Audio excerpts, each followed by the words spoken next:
All right, we are all fired up for the show. We have trades, free agency, little behind the scenes reveal for you guys. That's lovely partner Brittany just absolutely irate about something that happened on the F1 Netflix show. What is it? Is it Race to Survive? Is that what it's called? I think that's what it's called. Yeah, we just started it. Oh, Drive to Survive.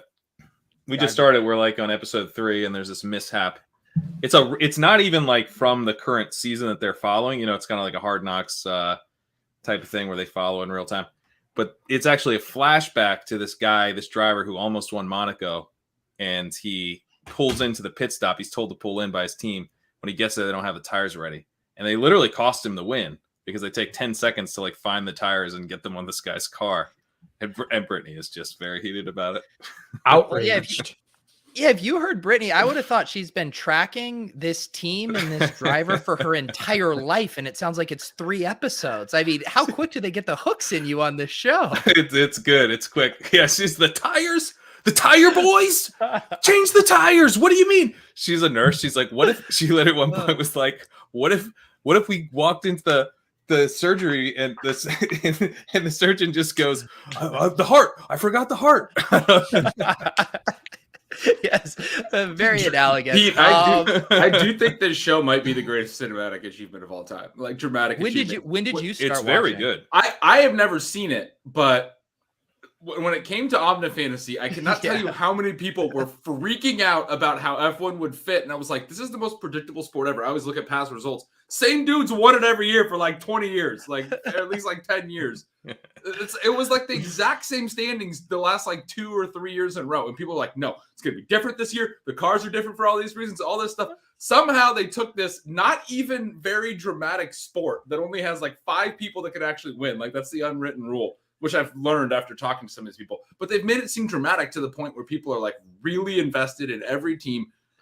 I don't even understand how they pulled this off. But well, I think it's one of those sports where like, and the Premier League has a little bit of this where it's like you end up kind of competing. You're not like necessarily competing for first, but you're like, we got to beat this team. Like we got to beat this other team.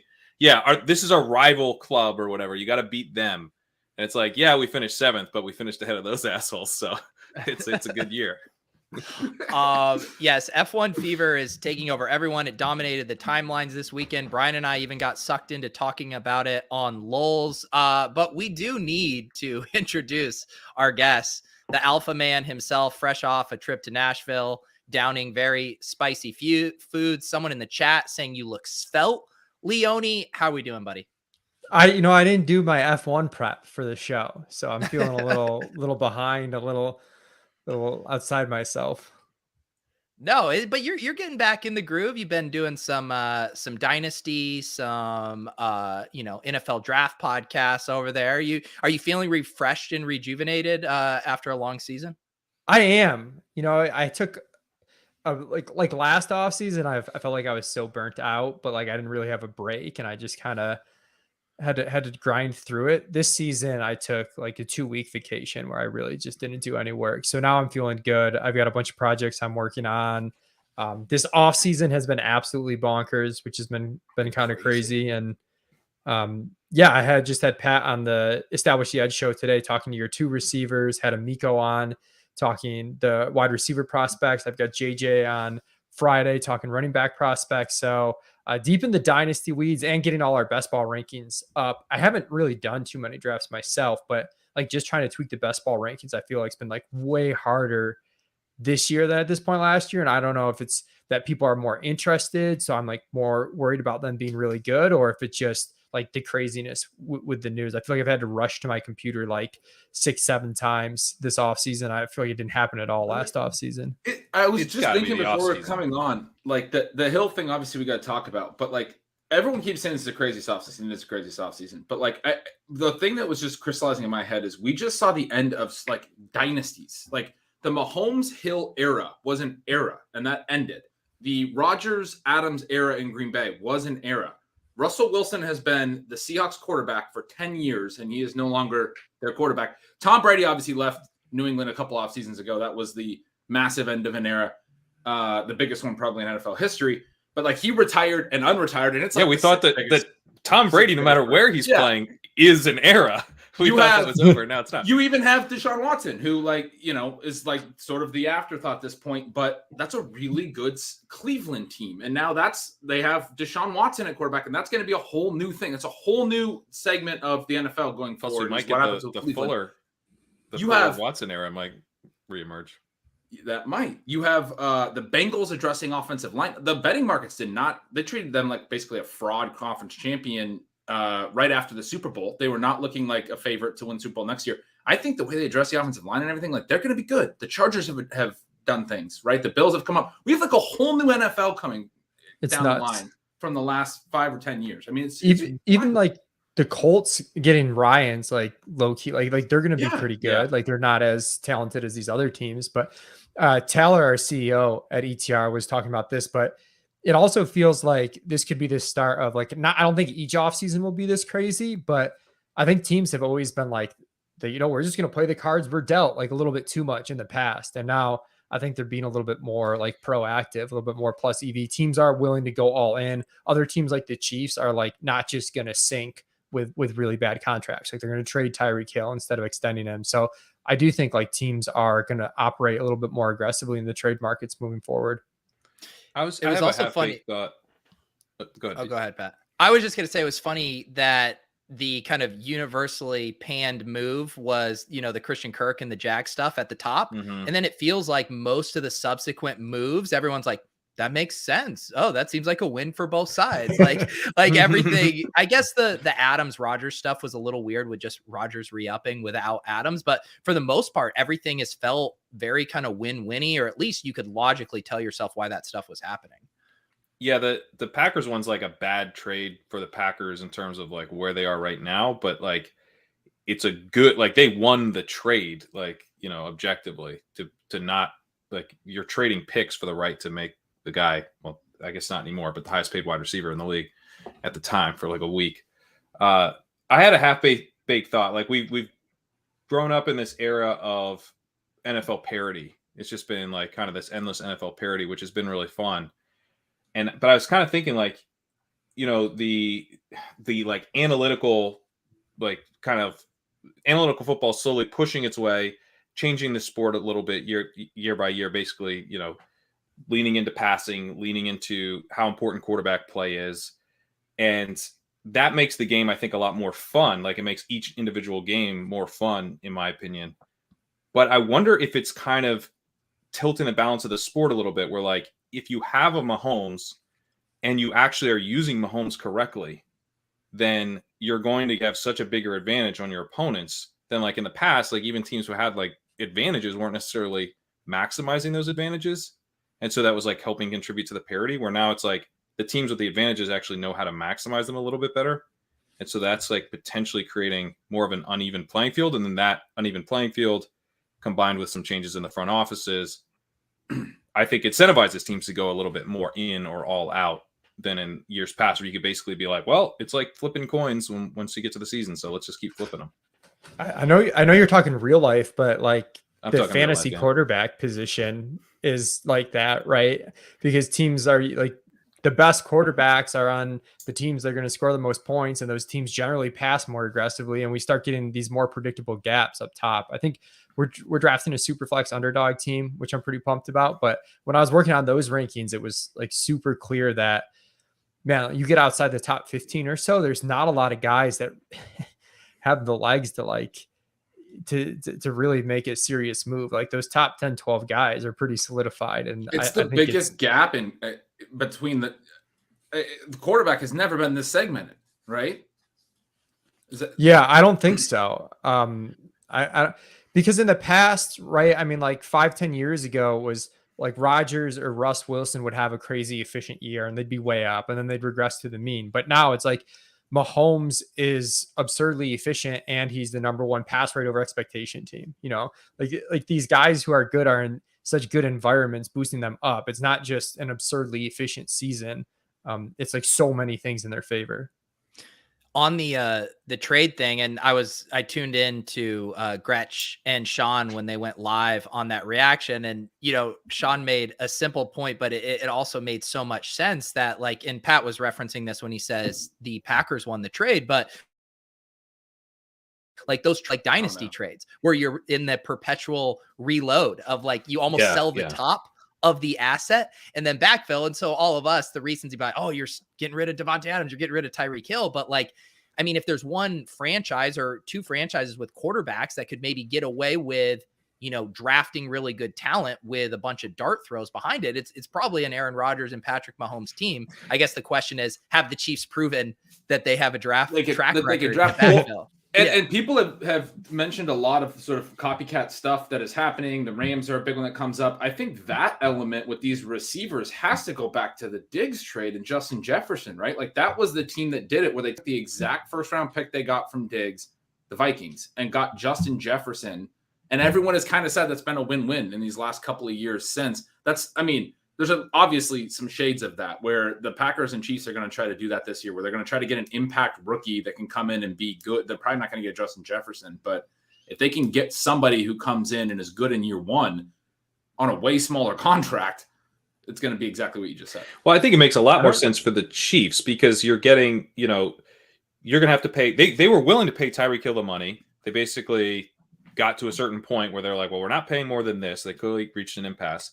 Then you trade him away. You get 5 picks, and you know you get the chance over a long career from Patrick Mahomes to try to fill it. Like if you lose a year from Patrick Mahomes this year because you didn't have Tyreek Hill, but you gain championship window years, like you know, even if they're 5 years from now, if you gain a couple, that's a huge win. But yeah, you don't. I don't know for the Packers. Yeah, you don't have to pay him. For the Packers, it's like really dangerous. The other thing with the Chiefs is they were in a pretty tough cap situation kind of as is. So now maybe they have enough. Maybe it doesn't hurt them so much because they're able to actually spend a little bit on their depth, which they probably weren't going to be able to do so much. I mean, they weren't with Tyreek Hill signed to a massive new deal. Yeah, that's something Sean and I talked about where they've obviously been a 2-horse passing game for a really long time. Basically, Pro Football Focus had. I mean, I don't know how good their data is, but they had the Chiefs like 96% to win this trade, like over an extended period of time, which seems like an insane number to me. But whatever their WAR model is, like they had it like really slanted in the Chiefs' favor. I mean, just from a football perspective, this idea that they could get to a place where they have 3 or 4 actual receiving threats as opposed to just having Hill and Kelsey, because they've run into some trouble at times against teams that are able to take away Hill and then also still take away Kelsey to a degree. I mean, we've seen teams take away Hill and then Kelsey has these big games. Like it's a lot harder when you have that 3rd and 4th weapon. I mean, that's something we talked about with the Bucs and some of these other passing games. The Rams have done a good job of it, of always kind of having a 3rd weapon that can contribute. But yeah, I mean, they're going to be a way different team. I agree with you, Pat. They're going to open this window where they can potentially have 3, 4, 5 guys that are actually good. Hill's also a 28-year-old undersized speed receiver. Like that could be bad in 2 years. Like that could be like really bad. Like, you know, like we can't get out of this contract. Like in 2 years, you could be in a position with Hill where it's like, we can't get out of the contract this year or next year.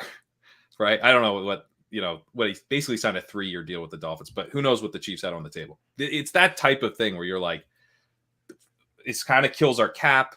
You know, he's dealing with hamstring issues, whatever it is at age 29, 30 that tends to crop up. It's a pretty dangerous move to sign a guy like that. The other really interesting thing, and this is still this was an AFC trade today, but everyone's made a big deal about how the AFC's added all this talent. But we were talking, I was throwing out like the Bengals and Chargers as really intriguing teams. Obviously, you know, Watson and Cleveland now is another one. The Chiefs now trading Hill. I mean, I don't know how intriguing this makes the Dolphins, but I think it makes them somewhat interesting. I mean, I think this kind of makes Tua interesting. The Bills, obviously. You look at the NFC, it's Rodgers and Brady. You were just talking when you were saying like the Packers are kind of getting a little weird with where they're at. When like how long is Rodgers going to be around, and how long is Brady going to be around? He almost retired. And then the Rams ended up winning the Super Bowl this year, but like the NFC, like who's the next team that's going to come up in the NFC? Because someone's going to have to. Like who's going to be the 4th seed in the NFC this year? Is it like the Cowboys? The Niners, Cowboys need to figure it out. Yeah. The Cowboys need to. I don't know. Yeah. But the Cowboys, I mean, if the Cowboys draft Garrett Wilson or, you know, one of the many wide receivers who are very interesting in this draft, and then they shed the Zeke contract after this year, they could be looking pretty nice entering next year. I don't have a ton of optimism for them this year as like a Super Bowl contender, but like, I think quietly they could kind of do a quick rebuild around Dak. It's looking at the odds to win the conference. The 7th best odds in the NFC is the Vikings, and in the AFC it's the Ravens. Like, yeah, we didn't even see the Ravens. Yeah, the Ravens are a better team than probably the third. Who's, I guess, probably 4th best in the NFC. Who's 4th best in the NFC? Niners. Niners and Cowboys are pretty close, and then there's like a drop off to the Cardinals, and then there's a big drop off to the Vikings, and then there's a huge drop off to the Eagles and Saints. The Eagles, yeah, like the Saints. Maybe the Eagles are going to be the next interesting team. Like, no, they're not in a bad spot. Sorry, Eagles fans, but it's not happening. Yeah, it is. It's wild too. Like with the Packers, if you at most sports books, I was poking around today when we were live on the Swolecast, they're still like top 5 in Super Bowl futures odds. And I'm like, what did you say? You wish you could short it? Yeah, like if there was a 2-way market, it would be like, that would be so fun. Yeah, it seems like the easiest. The Packers are top 5 in futures odds, like to win the Super Bowl. How is that happening? I don't get it. They're decimated. Because the NFC is that bad, and then it's one game. Yeah, their odds to win the conference have to be right up there with. I mean, how confident are you in the Bucs or any of the other teams? The Rams. I'm not confident the Rams will be as good next year. It's got. I think I'd take the Rams over the Packers right now. That's fair. Yeah. That's fair. I think sometimes these books are slow moving because like there's not a huge incentive for them to be super right in this direction. Like if people are going to pay the rake and bet the Packers plus 400, like I'm sure it'll get longer, but they have to be the third. They're not going to get beat on it. You can put the Rams ahead of them, but they have to be third, right? Would you put the Niners ahead of them?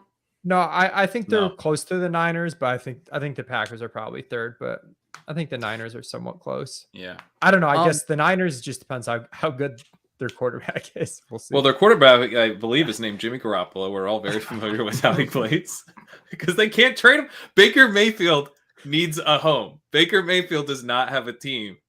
Until he finds a team, Jimmy Garoppolo is not going anywhere.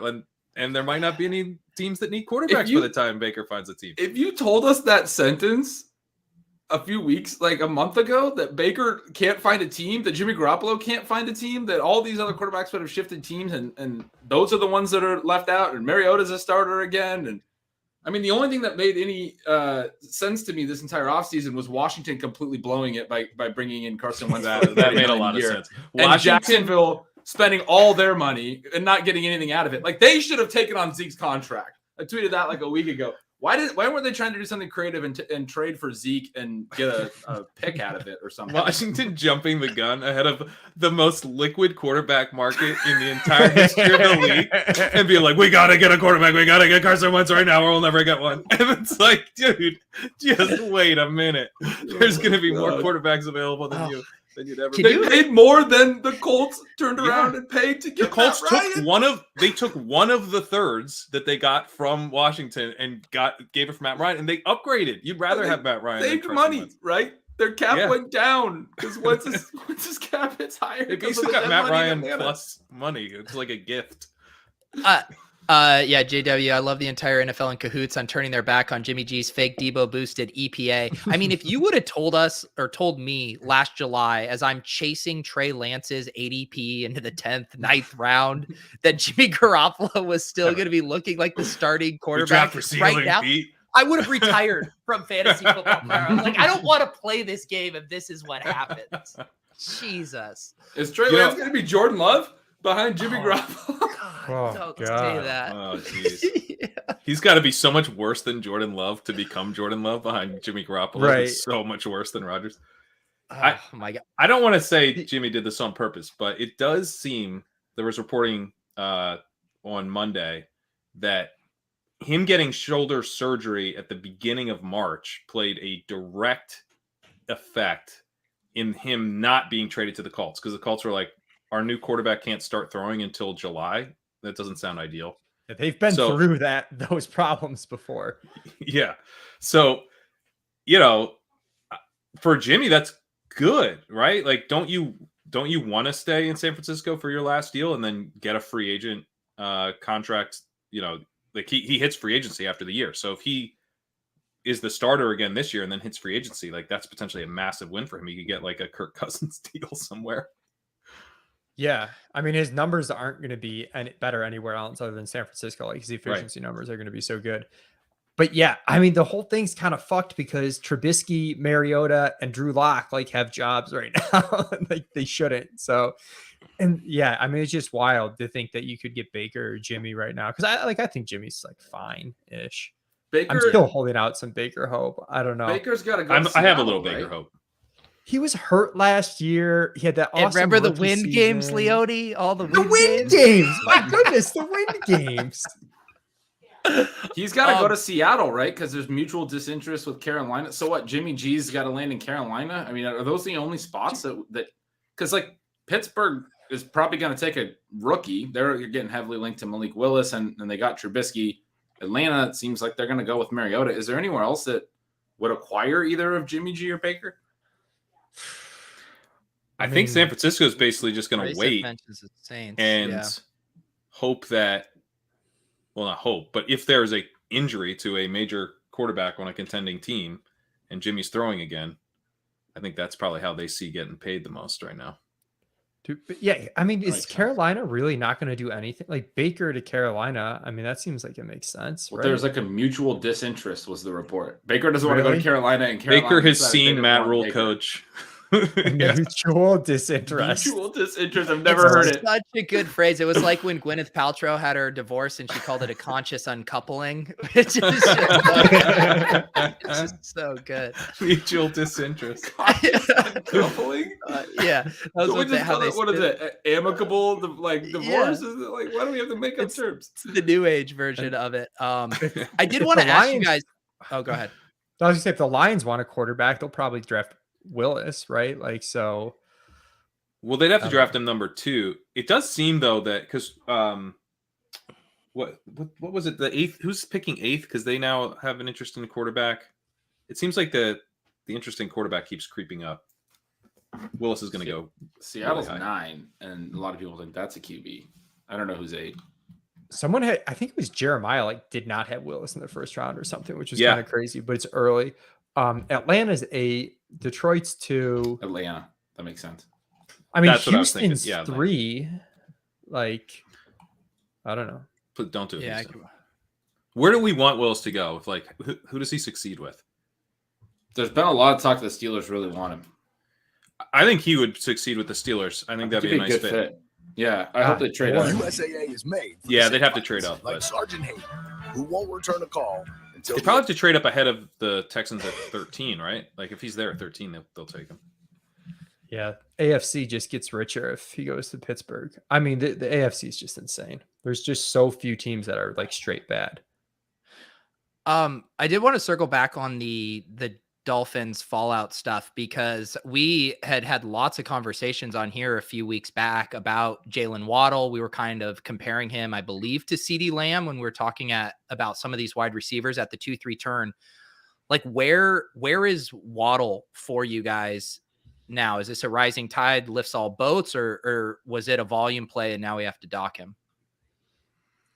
I initially thought it was rising tide lifts all boats. Talking through it with like our projections team and talking through it with Pat today on the podcast, I'm kind of at like net even a little bit. It takes off some of the outcomes where he's just like a 30% target share guy. I don't know. I kind of wouldn't be surprised if he out targeted Tyreek Hill though. I don't know. Maybe I'm off there, but just, with Mike McDaniel there already seems like if he plays a similar role he did last year, but in a better scheme, the yak's going to go way up. And now you get Tyreek Hill, which should help the offense in terms of scoring and also that yak because it should create more space for him. I don't know. It seems like it insulates him pretty well.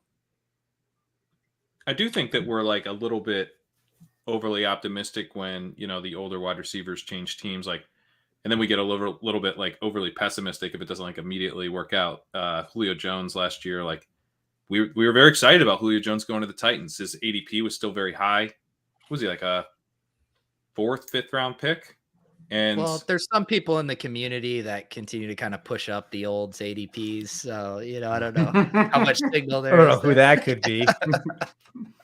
But, we were like, it's Julio Jones. Like, who cares? It's Julio Jones. And I feel like that's basically going to be the defense for Tyreek Hill, is like people point out that, they might be fairly run heavy in Miami, and he won't have a connection with Tua potentially downfield, and et cetera, et cetera. Like, it's not great for Hill. And I think he almost has to be the more expensive. Like, he's got to be like a early 3rd round pick at the lowest, which then pushes Waddle down. I think we're going to get a discount on Waddle. So I'm kind of inclined to take the discount as long as it's like, how far is his late discount? 4th, 5th. Yeah, that's what I thought. I got asked what is I don't think he's going to fall that far. And if he doesn't, I don't know if I want to take him in the 3rd now. Like, I can don't think save with him in the 3rd. I don't know. Him and Tyreek both going in the top 3 rounds. Yeah, I will say their pass rate of expectation was pretty high last year, and I might not have thought through that enough. And that's something, again, Pat and I were talking about on the pod, and like I was just live thinking about that. Like, the total attempts might be down, which, Waddle wasn't crazy efficient, so it's just sort of a bet on him, making up for some lost volume with a lot more efficiency, which can be a little bit dangerous. But I don't want to take him ahead of where T. Higgins was going last year. You're gonna have to easily. T. Higgins was going like the 5th. Well, no, he got pushed up. Where we got pushed up to like late, but like we weren't taking him much earlier than late 4 or mid-late. No, 4. we took him. We took him at like the 401, right? Yeah, we were a little more aggressive than you, Leon. Yeah, we were a little bit more aggressive. You probably took him over Jamar Chase. Oh, please don't. Yeah. You don't do You don't have to talk about that. But the wide receivers, man, I feel like they're like, if you look at, we're chatting about this in the Discord chat, but like the rounds 3 through 6 wide receivers, like just the way last year fell, like a lot of guys either really bumped up where they're now top 2, top 3 round picks that were in that amazing wide receiver zone, or they have some serious question marks like Metcalf and Lockett, who were in that zone last year. And I don't know. I feel like you can make a case for Waddle just because I think the competition isn't as strong as it was last year. I mean, we're like the guys that were going at the 4 or 5 turn were like still super good until you reached like late 5 last year.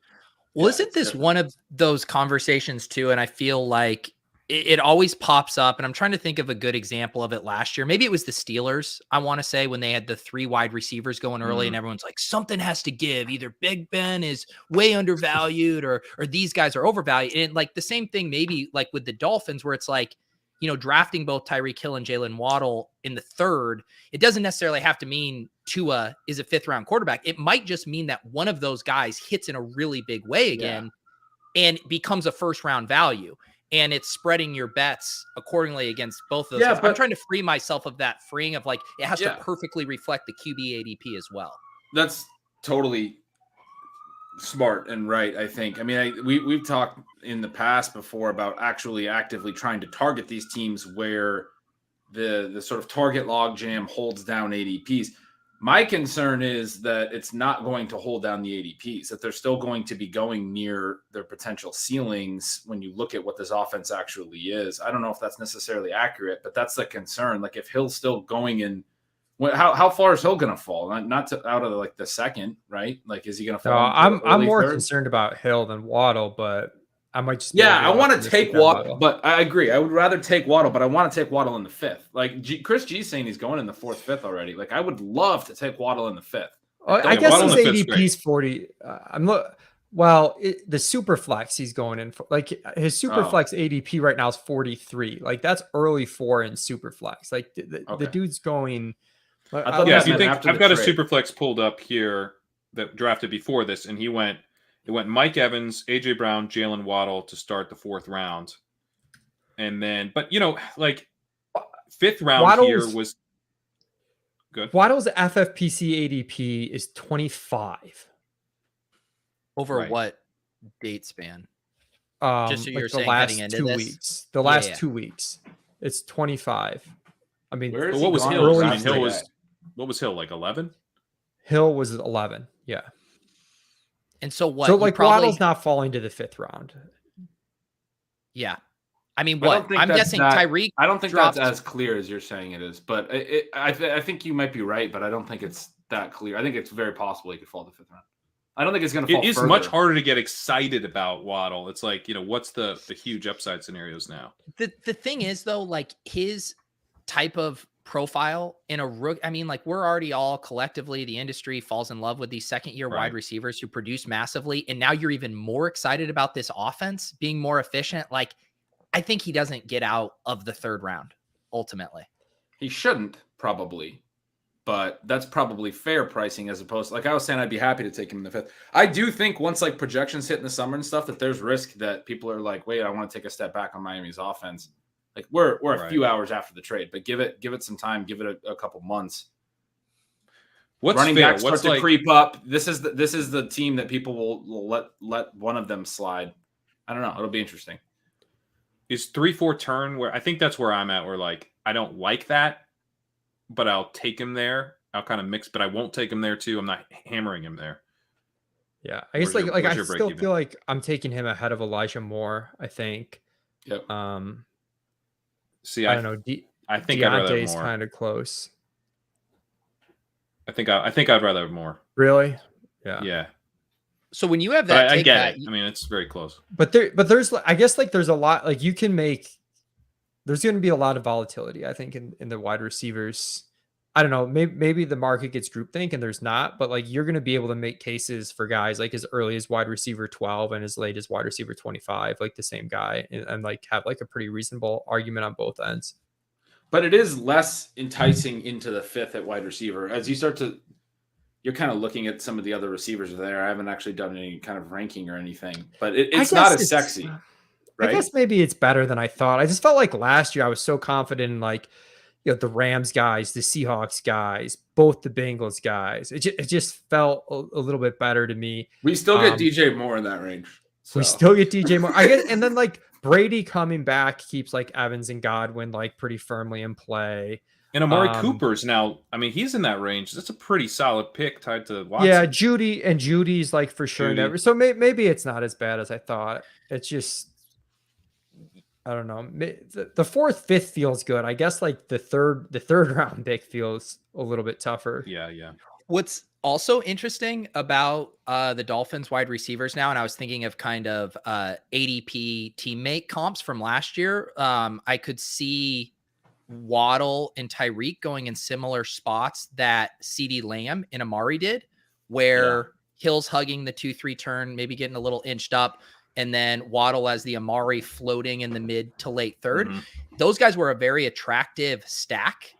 I even know our guy Chris G in the chat would sometimes go out of his way to try to set up a 2-3 turn with both of those guys, knowing Dak was affordable. I think the interesting thing is do you guys get excited about a double stack with those guys, or is that where you're picking your poison on one of them and trying to hit the guy that breaks out? And I think the latter for me, but what I was going to tie in with that is this idea that we mentioned the Bengals a minute ago too, with both Higgins and Chase. Both the Bengals and the Cowboys, the discussion last year was largely centered on their expected pass rate being potentially league leading, potentially top 5, very, very, like a lot of volume in an efficient passing game. Is the Dolphin, or Leone, you'd be the one to answer this. Are the Dolphins as a team going to be a team that, I mean, you kind of mentioned that their pass volume could come down, but like, are they going to be a team that we as a community, not us on this show, because I think we would be more likely to draft both Hill and Waddle in the third round and play for upside. But as a community, are people going to be excited about their potential pass rate and the potential success of their pass rate, right? Because of Tua. Yeah. I don't know. I feel like I'm not sure what the market's going to do there, like how they're going to react in terms of the pass rate and Tua. People seem to be pretty anti-Tua, I feel like, as a general sentiment. And I mean, I do kind of want to bet on a prospect that was like a decent prospect who like hasn't been bad. He just hasn't been good. Right. And also the coaching shift is like, I mean, San Francisco just churned out the most efficient. Like you look at the last 4 or 5 years, like the leaders in yards per attempt, it's anyone on San Francisco. And I'm checking now. Miami was plus 2.1% in pass rate over expectation. They threw the ball 62.6% of the time. Their expected pass rate was 60.5% of the time, but that expected pass rate was like pretty much league average. So I don't know. It might not fall off as much as we think. I don't know. I don't know what McDaniel's going to do. I feel like it could go both ways. But like that's where you get big hits, is just betting on situations with uncertainty and, you know, a coaching shift there plus a Oh, it could be incredible for Hill. this. Yeah, for both of these types of players, it could be absolutely incredible. I think the question of like whether they're worth investing in. I mean, I'll tell you right now, I'm super excited about Raheem Mostert suddenly because defenses are not going to be able to. They're going to have to keep safeties back, and now you're going to get Mostert actually having space in the running game. That's a 0 RB target. I want to take a shot at now. Like, yeah, I'm looking at some of the cheap options in this offense. I agree with you. It could be a really interesting offense. I'm also a little bit concerned about McDaniel. Like, I think he's awesome, and I hope he's really good. But there's other coaches that have been excited about young coaches that haven't necessarily been really good. And how much of it was Kyle Shanahan? Because Kyle Shanahan has been such a good coach for a long time. Yeah, 100%. I mean, he's talked openly about like how important the run game is, and it's like one of those things where they're not always asking him to talk about how important the run game is. And he's like, let me tell you how important the run game is. So I do think, like, I bet they're at like -3%, maybe like -4. I think they're going to be like not a run first team, but like a borderline run heavy team. But I also do think they'll be an efficient offense. I also think Tua has not been bad. Tua's been accurate. Tua's accuracy is a strength. He just doesn't throw downfield as much as we'd like. But it does remind me, like, it's a different sort of situation, but it reminds me kind of like philosophically of the Ravens building around Lamar Jackson a little bit, where they like bring in a coach who is going to build an offense that suits him really well. And he's got weapons now that, like, I think are going to, like, if the whole point of building an offense around Tua is going to be to generate yards after catch on a lot of intermediate throws, and then to challenge the defense deep and kind of like make Tua feel a little bit more comfortable throwing deep. Like Tyreek Hill will do that. And you're going to get a ton of yak out of him if they're using him on well-designed plays that like we see with the 49ers, you're going to get a ton of yak out of him and Waddle. And it seems like they're focused on the offensive line, which was just a disaster. And I do think it's unfair to say like Tua can't throw deep when they have the 32nd ranked pass blocking line. Like that's going to have an effect, particularly on deep throws. Should we get some of these ideas on their feet? Hop in a draft here. Dolphins stack. All right. Big board, but super flex on Underdog. I've only done slow drafts of these. I've been hopping into these since I got back from my trip. So I'm excited to do a live one. We got a fun live crew here. There will be bickering. There will be did a live one with Beimfort, Pat, you and I. Yeah. You guys did. It feels good to be back and seeing your guys' faces. Let's start off on a positive note here before we gotta get some alpha plays into alpha this plays. team. It's nice. It's nice. Leone said something nice before all the dumb things about to say. It is. I can already tell this is gonna be a friends and family draft here tonight. So that means Jalen Waddle at 112 instead of 5. Friends and family draft could be beneficial for it. So I was talking to Herzig about this. And I didn't realize, like, when I was making my rankings, and I'm glad he checked them, but you only need 2 wide receivers. Like, that's a massive shift. He says the wide receiver market is like everyone's overdrafting wide receivers, like by like a rather insane, like it's just such a massive shift from 3. It is. And I think tight ends are a value, because that having points in the tight end position is more valuable. And so I've been trying to get, there's a pocket in the 4th round. It's like the late 3rd to 4th round where you can pretty reliably get a tight end. Yeah. And like, where are you guys at on, I mean, just the basic question of, after the top few guys are you still chasing quarterback in the mid to into the 1st round? Like, we're going to be in this spot at 1-7. Like, is this a quarterback pick or is this a top skill position? It's like right on the I think it's a quarterback pick. It depends how many quarterbacks go top 6, right? You will get straight up locked out of quarterback. Like I have dead teams, and it's like dead. The team is dead by like round 7. I'm like, I'm not going to win this league. I have Matt Ryan, Baker Mayfield, Matt Corral, and like Drew Lock on a team. Those are like my quarterbacks, and I think I took some. This is a friends and family draft, and there's like a tier of 6 quarterbacks, and they're going to go 1 through 6 after what you just said. I'm sorry, but hello, Joe Burrow. Yeah, he's going to be gone. Yeah, that's where it's like in this draft. It's mutually assured destruction with the quarterbacks, but what we really need is all of us to collectively have a mutual disinterest in quarterbacks, and then we can all just I blew that, guys. The problem is you can't really wait it out. Like, again, we talk about like there's just such a drop off, and then you multiply that times 2 spots, and And then even the teams with like really good quarterbacks are taking All a right, third. we and a can get fourth Burrow now. as a best McCaffrey ball. went. The best freaking player in fantasy went, so now we get to draft Joe Burrow.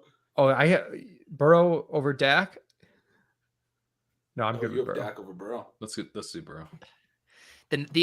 One of the I guess you can make the case about the Dak receivers, but you generally miss out on Chase here, but Higgins becomes pretty viable to grab as a stack.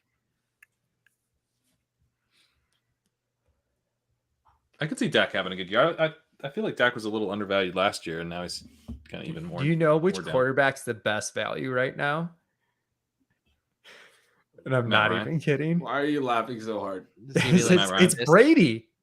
Oh yeah. Brady's going as QB Sure. 16 when I last updated. Maybe that's a little bit stale. Like, I mean, 2 weeks ago, I was trying to get Pat to take Brady about QB 40, but he wouldn't let me. He was retired, Ben. God, do you even know how this works? You gotta play, dude. Yeah, that was a big old whiff. I just remember the one point where you broke, you like got serious. You're like, I can't tell if this is a bet. I was like, I can't either. I think it's a good upside bet, but I can't really tell either. Well, you were right, Ben. And I mean, I'm very sorry about that too. I wasn't like confident by any means. I think I had Bime on my side too. I wasn't on an island. No, You were yeah, on you an didn't island. want Brady either at all. Yeah. Yeah. And then where are you That makes guys me feel at? a little bit better, even though it shouldn't, because we were really wrong. Are you guys willing to kick the can down the road on QB2, or is this just an arms race here? I like kicking the can on QB2 because you're not going to Yeah. get locked out, and you can get like a really good skill player here. I mean, it's not much different than like anchor running back, and you can take 3 more QBs later. But yeah, we have the chance to get a top 7 skill guy. Yeah. So, yeah, we got some nice targets here. I'm trying to debate at what level of trolling I want to be at, but Do you want to take Trey Lance right now? I mean, No. Okay. I think we're to the delay point. I mean, Justin Jefferson's a smash, right? If we can get him. Yes. But if he goes, I mean, maybe I would go Watson here. Watson, I think, would probably be the best pick, actually. All right. Jefferson goes. I hope that wasn't a timeout flaw. You guys want to do Watson? Any other? I mean, I wouldn't mind Eckler. I will just say Eckler's been falling. I got him at like pick 24 in another one. I don't know if that happens Yeah, here. But I'm fine with Watson, Hurts, Brady, really any of those guys. Hurts is gone. Oh, okay. Yeah, Brady would. I now agree with you. I just saw the ADP. I mean, Brady goes immediately, but just based on ADP. Yeah, and I wasn't even thinking about a suspension. He's going to get suspended for half the year. Yeah. Yeah. I mean, I don't know why I wasn't thinking about it, but Brady's a better pick than Watson. That's a good call. Brady's a better pick, yeah. Well, you live and you learn, folks. Yeah, I mean, someone had a funny comment about how I'm already pushing the wide receivers down. Chad hates us. I do think like was right. The early, like getting a good early running back is more important when you only have the 2 wide receiver spots to fill. Yeah. Yeah. And you can do that. Like, McCaffrey usually goes much later. I got McCaffrey. I'll pull it up. I think I got him at like the 206 or something crazy. I think that Superflex makes it increasingly less important to take a good running back early. It's interesting. That's a good point about the 2 receiver element, but I think at best it's a wash. I think you can do. No, it's a big deal because you're. I mean, it's a whole spot throughout the entire season. Like, it's a pretty huge deal because it's kind of the same running back strategy you would have in. But the Superflex spot's a whole spot. There's a lot of quarterbacks that go higher in this draft. Yeah, and I think that should come a little bit more at the expense of wide receiver, and then your running backs. Like, we're in round 3, we can still get a running back. Like, it just but if 0 RB works normally. And wide receiver is a whole spot for the whole year that it gets removed, but QB Superflex gets added. 0 RB. You're comparing wide receiver to quarterback, though. I'm comparing wide receiver to running back. Running back spots have stayed the same. I'm talking about in reference to you saying there's a whole other spot at the other positions. Quarterback is to me just replacing that wide receiver slot. So it's the same sort of, the rest of your lineup can still cover the running back points is sort of what I'm trying to get at. Right, but the scarcity of the wide receiver position changes dramatically. And there's just less room for the wide receiver points to get into your lineup. Yeah, that's a big part of it for sure. There's less scarcity, you think, at wide receiver because of that? I mean, you're starting down a whole wide receiver. Yeah. I'm not talking the super flex spot. I'm talking like literally you start 2 wide receivers instead of 3. Yeah. Like, no, I hear what you're saying. Yeah. I was making a related point, but a different one. But like, so obviously like running back, you can kind of treat the same as like you would if you're doing like a hyper fragile and like a non-super flex, right? Like you don't want more running backs, like, but you can take less wide receivers. I see what you're saying. Like you do have to take quarterbacks in these spots as well. So I'm just saying it kind of offsets. We already got 2 quarterbacks. Yeah. So. Yeah. 1.5. You still have to get wide receiver depth is sort of my point. I still think that's important. But important. I like getting a stud wide receiver. I think like that's almost like why I like taking the running back early, because you still want to smash wide receiver with depth. Like, all right. So what running back do you like here? Najee, Mixon, Chubb, DeAndre Mixon Swift gives us a stack of sorts, but why is Swift so low? I feel pretty good about Mixon with the O line and that offense. Yeah, we have Burrow. That's a good call. Burrow yeah, I kind of like that. All right, let's do it. I would take Swift over him without Burrow personally. Yeah, I mean they're both really, really good. Yeah. I feel Mixon, like I just like being tied to the Cincinnati offense. Like he was really good last year, and now you've bolstered the offensive line, and Burrow is another year removed from the knee injury, and you got the whole gang together for a second year. It feels pretty safe, but I know the pass catching is like obviously a huge W for Swift. They're going to do a whole stretch in the middle of the season where they just run the ball excessively for no reason, and we're going to lose our minds. Yeah, absolutely. Yeah. Be fun. Go ahead. I am interested to see kind of like what their play calling is.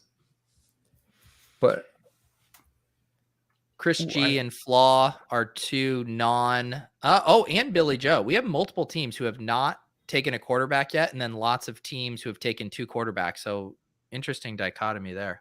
What's there at quarterback? Quarterback now is down to there's some names. There's some guys with a pulse. Kirk, Trevor Lawrence, Tannehill, Tua, Mac, Zach Wilson, Matt Ryan. It is just such a shift in upside though. Tua should be gone. I would think so. I think he should be gone at this point in these drafts.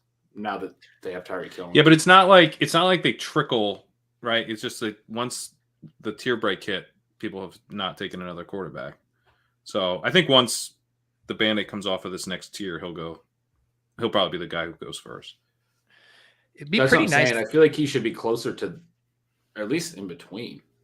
He's not with all those other guys, is he?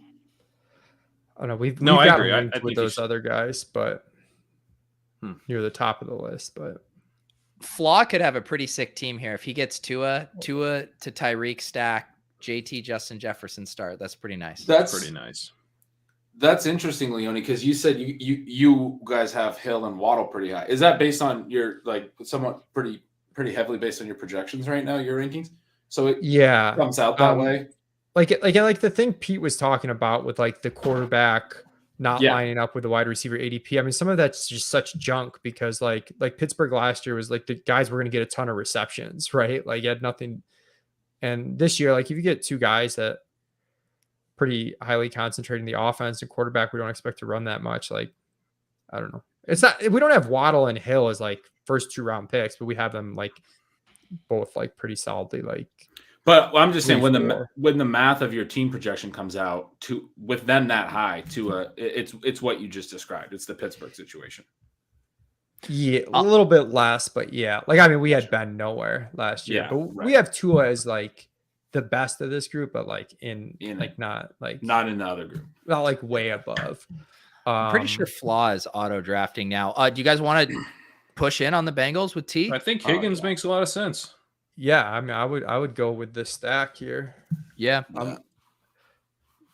I was gonna say Pitts. He'd be a sexy pick, but I think. Oh, I know who we should take next. Oh God, you guys are gonna fucking kill me. I know who we should take next round. Wow. Let me look at the board, see if I can figure Yeah, out. I who- don't No, don't ruin it. Don't ruin. It's I think an he's. old. I think he's. Don't I'm just ruin looking it. for the olds. He's only Look suggested how Tom stressed Leone Brady is. and I want him to be Joe able to make his Mixon. case. It's I don't got to want us be to get guys on their sniped, second contract. Leone's like literally like. I'm just chilling my boomer like huge right now. I just wanted to like really lean into it, like our first draft of the season together. Let's see. KZ likes Chris G's team. 0 quarterback strategy through 4 for Chris. We'll see how I've it done works this out. and I've not enjoyed it. So we'll see how it goes for Chris. I'm like super interested to see how some of these things turn out because like I don't have a high degree of confidence in exactly how the quarterback stuff. I feel like you should not be doing that, but I am. If it was managed, it'd be a little bit different because Yeah. I feel like you're locking in a little bit more edge with your skill players. But like with best And there's the waiver wire. yeah, like with best ball, we're like we can like kind of cushion the What do you gap think, between McCaffrey and our Leone, guys. We talked about this a little bit a couple weeks ago, but what do you think about if you do that, kind of treating it like 0 RB and winding up with like 5 or 6 quarterbacks, like having a really weird build where you're really trying to volume it? Because it is a 2 quarterback situation. I don't know. I Herzig said he's done like 5 quarterbacks sometimes. The hard part is like I still think like you're capped on your upside. Like some of those guys just can't score more than like X amount of points. So it's like almost like you're gonna put together like consistent scores, but I still think you're gonna bleed a lot of points. But Yeah.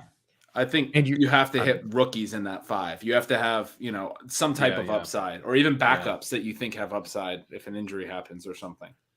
I've thrown Brissett in there as like I didn't do this well. So that's Jacoby Brissett.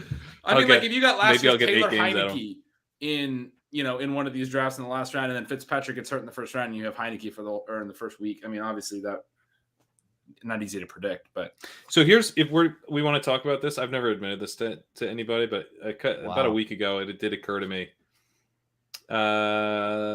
Maybe Mason Rudolph would be worth drafting in one of these because Mitch Trubisky really does suck.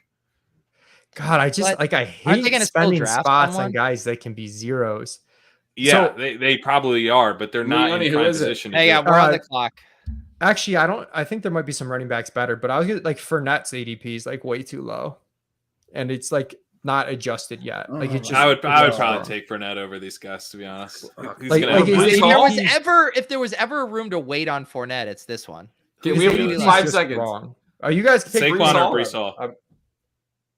I heard Breece Hall. Fine. Like Fournette's like knocking on round. Are we just out on Saquon? Couldn't he be a beneficiary? Knocking on round 1? God. No, those other guys I think were fine. But I wrote a somewhat positive thing about Fournette. I read it. It was positive, but it was like it was. Did you feel that I was thinking in my head, God damn it, Leone's going to be projecting him in round 1? I could feel your teeth like gritting against each other as you wrote that. And like you kind of ended it with like kind of like almost undoing the positive things that you had said. Like your final conclusion was almost like I have to say this, but like I don't really believe it. I'm glad that it struck the in conclusion for. Dude, he's like, I mean, he's just like a walk-in 20 points per game. Wow. Look at this. The chat revolting against us. Gibson was the pick. This entry paying the rake. Willis says 2 RBs before 2 wide receivers. Thought this was a ship chasing draft. They hate it. Thanks. But dude, we're going to get what? See, that's the thing though. Is like, we really like now can't really, I guess I shouldn't say we can't take Lenny, but like, you're kind of like doing the 2 running backs early and then waiting a bit thing. And so it's like almost would have gone receiver there. Yeah, if we knew we were going to receiver there if we wanted Lenny. But these comments, I don't think understand how good Breece Hall is. Pat, do you want to tell them how good Breece Hall is?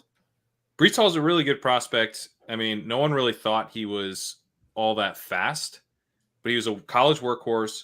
He's a capable receiver. And it was expected that he would go in the second round, but it was a little unsure because the class was like Isaiah Spiller or Breece Hall. Like, how are they going to shake out? Isaiah Spiller ran like a 4.62. So, like, goodbye. You're not in the second round. It really has come down to Kenneth Walker and Breece Hall. And Hall Breece ran a Hall gives 4.3. Like, the way Sean ran put that 4.39. was... Yeah. Yeah. He was like in this David Montgomery range. Now he looks like Adrian Peterson athletically. Yeah, Like, yeah. He's a much faster version of, like, David Montgomery and Josh Jacobs. Can you bring up which the is wide actually pretty receivers intriguing. available? Yeah. Yeah. Or he could be a faster version of Cam Akers. Like, he could be really good. Yeah. I think he's going to go in at least the third, maybe the second. I mean, do we I think stack? he goes second round now. Do we get the I mean, stack? real life draft. You got to do the stack like as With a Amari? tiebreaker. I think you Yeah. got to. Yeah, as a we got it. tiebreaker, right? Like, Yeah. Anything to get Amari. Leone's rule. I didn't even bring it up. Just kidding. No, No, Pat, I was like saying it. second in fantasy drafts. I think by Oh, wow. August, Breece Hall might be a second, if at worst, a third round pick in I think single QB. I think it'll be a second round NFL pick and a third round fantasy pick. Yeah, I mean, that's The like the low landing end. spots If he and running lands backs in the now are back of just the like first. the landing spots are just scary now. Like today's NFL. I don't know. But yeah, Atlanta. although the teams don't seem to like it feels like every year a team, like, we didn't think the Colts were going to take a running back. They had Marlon Mack at the time, right? We didn't think the Chiefs would draft a running back, which didn't work out, but that's not on, well, it is on them for drafting CEH, but it's not on the situation. I don't know. What are the situations? Like, who do you think takes, let's say 2 running backs go in the second round. Where do you think they go? If Kansas I City don't know. took one, that would be great. That would be great. I mean, what if they just throw in the bag on CEH and they're like, he's a backup now? Yeah, I mean, Well, he's probably think that's what gonna they're end doing. up Roger's somewhere there good. tonight. But it's like Yeah. if guys last to the second round, there's like more variance on like a team that doesn't need a running back taking him and like him being in a Right. spot That's true. that's either like a real, I don't know, a shitty team, or I guess shitty team doesn't really matter that much if they feed him the ball. I'd kind of like to see him in Atlanta with Mariota adding a little bit of that rushing quarterback efficiency to the ground game. I think he could. I think Atlanta's still a good landing spot, even though it's not a good team. I agree. Yeah. For the people listening to audio, our team right now through 6: Joe Burrow, Deshaun Watson, Joe Mixon, T. Higgins, Breece Hall, Amari Cooper. So we got both of those stacks. Joe Mixon, our big bet on the Bengals, and then a Breece Hall sprinkled in there, almost up here in the 7th round. This team would be way better if I wasn't talking about Deshaun Watson. What's their tight I'll end? take the blame for that. Tight end, Goddard, Schultz, Hawkinson, Knox. Leone, where are you at on Schultz? I feel like he's been overlooked. He should be like ahead of Goddard and like pushing. No, I like Goddard. Yeah, Goddard was super efficient last year. We have Schultz as tight end 8 right now. We have him ahead of. We have got him and Goddard like back to back, but we have Schultz ahead. I like Schultz quite a bit. I think they're going to throw a lot. There's less target competition. He's clearly their top tight end. He's not splitting with anyone. I feel like he's part of the reason they were willing to move on from Amari and be thin at receiver. And Cedric Wilson, like, he's stepped up the lot. Like, he was good these last I guess the case for Goddard is like he has that like high end ceiling that Schultz probably doesn't have, just like on athleticism. Yeah, sure. Athleticism and yards per out run. He's over 2 yards per out run. It's like rare. It's rare for a tight end. Very limited routes and passing volume on that team last year. That helps like skew the per route numbers a little bit. Like, remember how bad like some of their games were negative 15% passing rate. There was limited passing volume on that team, but he wasn't seeing limited route share on the team. Like, he had a really high route share for tight end. Mm-hmm. He was the number one weapon. I feel like you guys know better than me, like when to take a tight end. It seems like any of these 3 tight ends like are all pretty close. Like, I would take Sutton or one of the tight ends. I would take Schultz if you guys want Schultz. I do like Schultz. Gretch, any preferences? I'm down. I'm down with either of those. Or the I like receivers. Hawkinson still too. Like, so I kind of feel like maybe take the receiver you like most. I don't know. All right, I heard Hawkinson, so I took okay. Hawkinson. Also, I need to. We're not in drafting shape. This is a they weren't. draft. The receivers though, like this is kind of the spot where I'm like, I don't know. Ooh, I see a guy that's like somewhat interesting actually. I like Sutton here. I mean, I think you were right, Leone, that getting the receiver there and then taking whatever of the tight ends came back would have been early. Yeah, Sutton's solid. I think I need to boost Sutton in our ranks. yeah, Sutton feels like a real value. I think Juju's. This is hitting all my brand guys, but like Juju's got to be close. Gretch, was it? Just went who I liked. I thought Amon-Ra was fine there too. A little Brown must have gone for a little Yeah, he went right copium on the Hawkinson pick. I feel like I've heard Sean say that he feels like Hawkins should be higher up than where he's going right now. That sounds right. I think I've heard. I can't recall specifically, to be perfectly honest, but I think I've heard him still be pretty optimistic about him going forward. Yeah, I love how confident that these guys are that we're paying the rake in a 12-team league. Is our team that bad? I don't. It really isn't. It isn't. But I think people do have a hard time because they get so anchored to even like a 10 pick ahead of ADP thing. When ultimately it's meaningless in the macro. But what do we want here? For people to detach from that. We might want a third QB at some point. Is there any in there? Or... Oh my no, God! It's Carson Wentz and Malik Willis. Pittman's here. Yeah. Wait, do we want to take Malik a third Willis? QB? Malik Willis is like really exciting, and I think he's probably going to outscore Jared Goff. Are we concerned at all that we don't have anyone starting games? That Watson's going to be suspended and Malik's not going to start the year? Yeah, we are concerned about that. But what option do we? Yeah, have? that's a concern. But okay, do we want to win or do we want to not win? Okay, take Malik Willis. I guess Mariota we could try to wait for to get a starter. We should probably take it. There's a chance Malik Willis starts right away, or is it like definitely not? No, I think there's a pretty good chance. Yeah, I think there's like all right, we're taking Malik. The way the That's all NFL we does need this to is hear. they're like, he's raw. We got to sit. I know that like Lance went to a spot and he literally sat the whole year, but most of the time it's like he needs to develop, and then they're like, oh, we're gonna have to play him.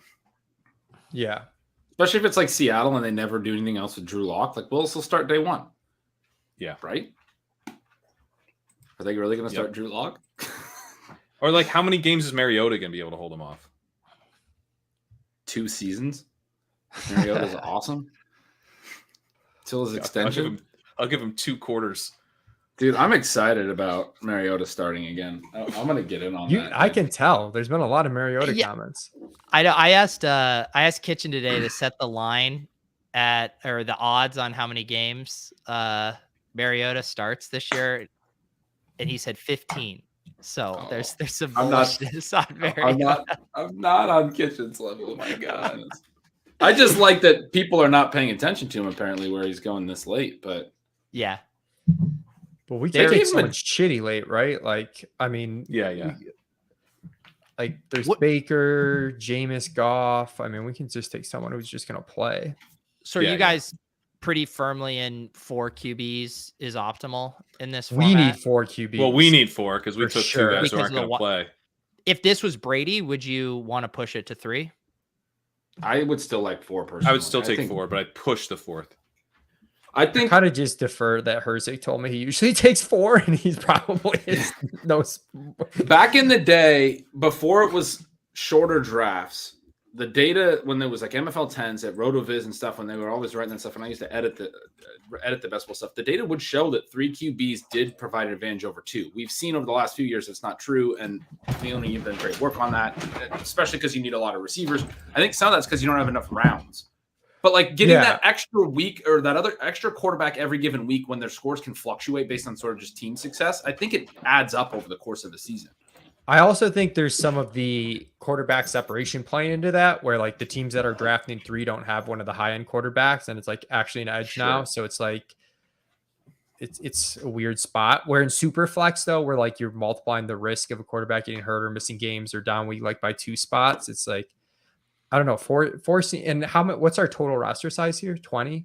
Yeah, it's like treating it like running backs in my mind. Like, I think 4 makes sense. With 20, and like you're drafting less wide receivers, which we already talked about. Like, like just because there's a whole less spot to fill. It's like 2 less wide receivers to take. We got to get a receiver, right? We're back on what? Yeah, dude, isn't this late for Lockett? Is Lockett? Is this okay? Lockett with or Lockett? Tony? Like, yeah, I'm good with both of those. Yeah. Pick Gretch, break it. Lockett. Fine. Sounds like Leone likes Lockett. I'm going. I do, but like I don't feel super strong. I don't feel strongly. Do Tony. God damn it! You can't say He do just Tony with unclicked it. half a second left. We have not gotten the pick that we decided on 5 seconds after our pick one time. We've changed every time. I just like. There was Lockett, no enthusiasm for Lockett. That's why I was like, we can't take this pick that no one wants. Lockett really projects well for us right now, but I'm just like super concerned that their Drew Lock's god awful, Pete Carroll's god awful. It could just go south in a hurry. Wait, It's I just funny realized though that the market seems like they have not chilled on DK Metcalf, but they've chilled a ton on Lockett. Like that seems weird to me. also Lockett's a the great pick because we're playing perception- for a stack. The We're playing for perception Seattle on to take that, Willis. I mean, it's totally a market perception thing that I love that Willis Lockett stack. But the perception is that Lockett was more tied to Russ and what Russ did well and that stuff. And then Metcalf's just a physical freak that could overcome quarterback play, right? I mean, I guess we saw that with Geno a little bit, but it was such small sample. Yeah. I also think that's unfair to Lockett, who's just like really good. He's really good. Yeah. Yeah, their gap is just like, what did Metcalf go in this? Like, I mean, what? It's like a 4 or 5 round gap. Like that seems insane to me. So either Metcalf went way too early or Lockett went too late, or a little bit of both. I think probably a little both. Probably a little both. All right, so I guess we're pretty balanced structurally at this point. Oh, should we just hit the rookie running backs? You little Kenneth Walker. Kenneth Walker goes too late, man. His draft position's like locked in. Like I love that. he tested really well. He's a really good 2-down runner. Someone's gonna be happy to add him in the NFL. I love this call. Burks would have been another one I would have thought about, but there he goes. Let's hit the rookies now, man. I think the running back makes more sense than the receiver too. I think you guys are totally right. Yeah, I would also be. Burks might not play enough early or whatever. Right. If Kenneth Walker goes, I think Garrett Wilson also. Like, there's an argument he should go ahead of him. I have Burks ahead, but I don't have any issues with people having Wilson as their wide receiver 1. He's a really, really good prospect. Let's do it. Let's do Walker. Yeah. We got the 2 good running backs in this class. That's usually a good thing. I like my running backs the youngest. We already took Joe Mixon, who's like, 28. I think he's on AARP right now, but Leone still thinks he's good, so we have him. Is he that old? No, I don't think so. 26 probably. I don't think he's anywhere close to that. He's almost 26. Yeah, I was making that up. But yeah, we should definitely start hitting the wide receiver depth. Like I'm with Ben. The wide receiver depth still matters. I just think you can play it a little more even to start, like we did. But like we need to start hitting wide receiver depth for sure here. Yeah. Let's see. I want to check in on our You got $20 million man Christian Kirk coming up. Oh wow! Yeah. Follow the money, right? Yeah. Chris is rocking a Zach Wilson, Jared Goff. I mean, at least got some starters there. Let's see here. Who is our other? I am really interested to see how that plays out. It's hard because he's like, this is what Pat was saying. Like, okay, so he's got 2 starters, which seems fine, but like he's gonna have a tough time getting the 3rd and 4th guy that play now. Right. And you're losing a lot of points on those guys' weekly upside compared to the teams that took QB. I mean, we kind of didn't, but if we would have went Burrow, Brady, we would just have so many more quarterback points every week. It is a lot. Yeah.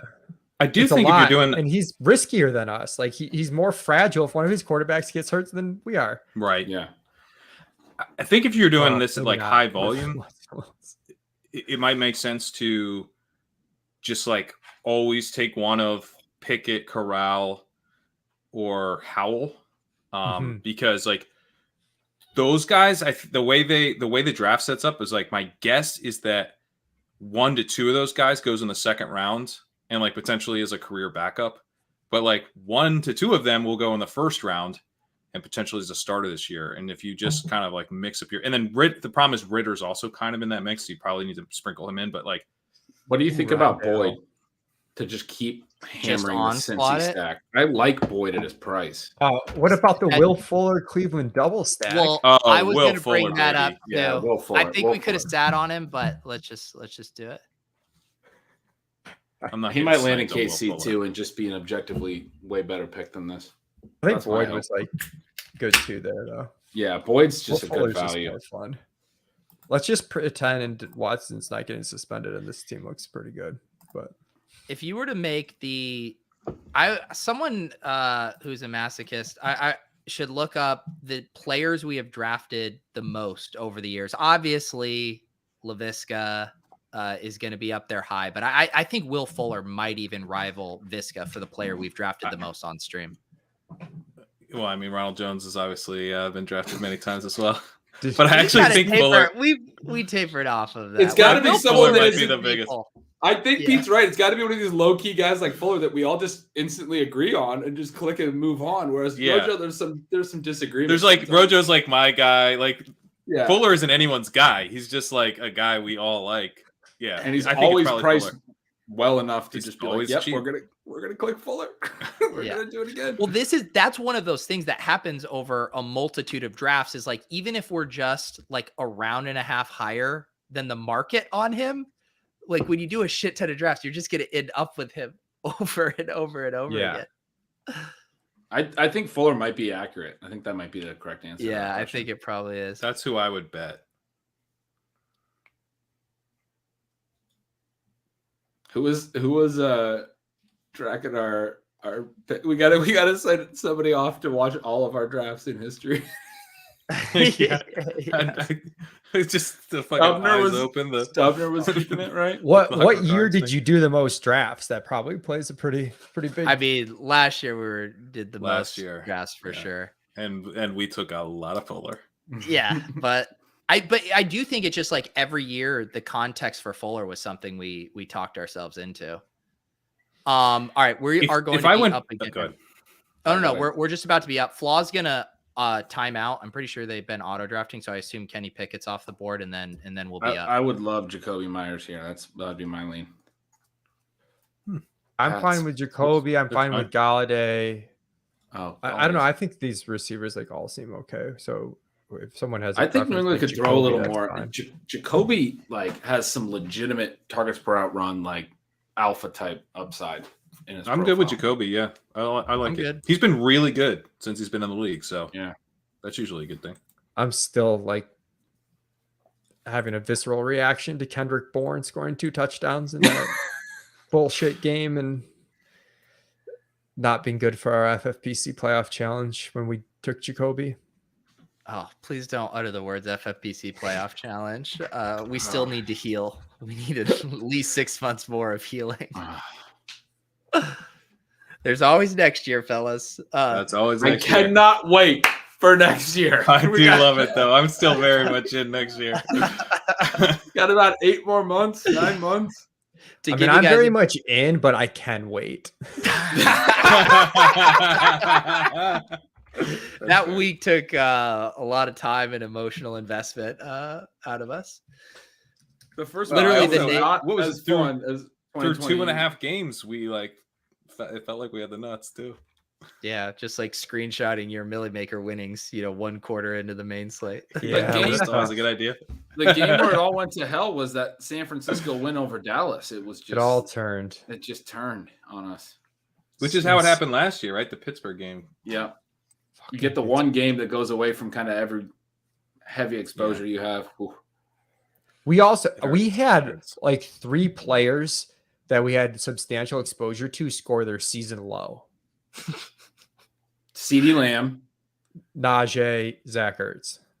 We also had a ton of T. Higgins who went off in the Super Bowl. And somehow that ended up being bad for us. Like our stance in the tournament, I would say our number one stance in the whole tournament was T. Higgins. And then T. Higgins scores like 50 points. And we're like, no! Yeah, because he just happened to not be on our best 2 teams. Right. Also, we bag on Najee Harris all year, and then we buy the top, and then the stock just dumps right it after. Serves us right. It serves us right. I had stayed so strong.